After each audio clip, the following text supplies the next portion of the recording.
We're living in a very critical time in the nation of Zimbabwe. And those of you that have gathered together once again on your annual trek to have a retreat together as medical students, I think it's important you understand the severity of the season that we are in. I'm so proud of the doctors for having drawn a line in the sand and have stood up to the oppression and the oppressive situations that we find. You know, there's really no excuse for negligence. When we have hospitals that do not have running water, when we can't even get a paracetamol, this is ridiculous. And it is evil. That's all you can call it, evil. And we will not allow people to come up with real solutions, and everything's controlled. God never meant men to be controlled, and God meant for people to be free. Oppression and oppressors need to be broken. There was a liberation war fought here to break off oppression, and now we're as oppressed, if not more oppressed, than we were then. This is not right. The children of Israel were often found in these situations. They were oppressed. Then they went into a time where they thought they had been liberated. But for 40 years, they wandered in a wilderness. Why? I think there's some lessons we must learn. They wandered for 40 years because they refused to fight. They refused to stand up and attack the giants that were in the land. Now, there's some giants in our land. Now, those giants need to be addressed. But they will not go away unless somebody addresses them.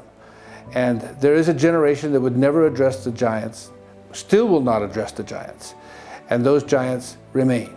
We make excuses for the giants. We have a bad report. There's always a bad report. But there were two men, Caleb and Joshua. These two men refused to bow their knee. They refused to have a bad report. And God rewarded them. They actually got to go into the promised land.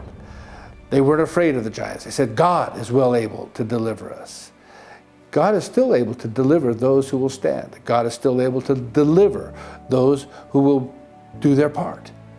Wickedness is never overcome through passivity or silence. Wickedness requires men and women to raise their voice and call it out. Call out what is wicked. Call out what is wrong.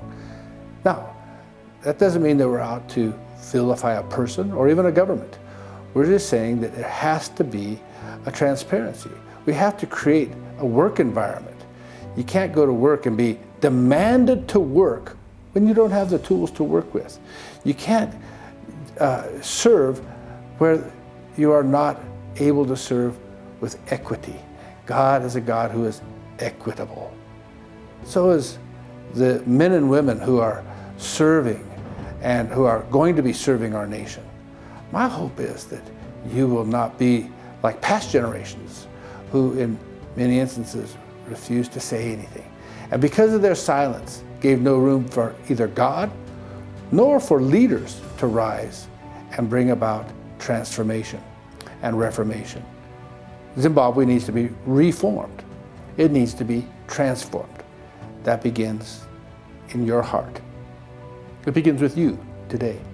My prayer is that on this retreat, it goes beyond religious platitudes, goes beyond weak prayers, but it goes to a place where there's an encounter with God.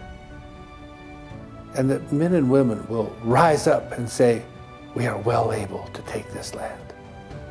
Eventually, the children of Israel, under the guidance and the leadership of Joshua, did exactly that. And that's your theme this year. We've been here for too long. We've been at this mountain for too long. I agree. In Zimbabwe, we've been at this mountain for too long. May God richly bless you. May your hearts and may your friendships be knit together. May you become one man, one voice. And would you please allow God to help you become the reformers that He wants you to be and that we need so desperately in our country. God bless you.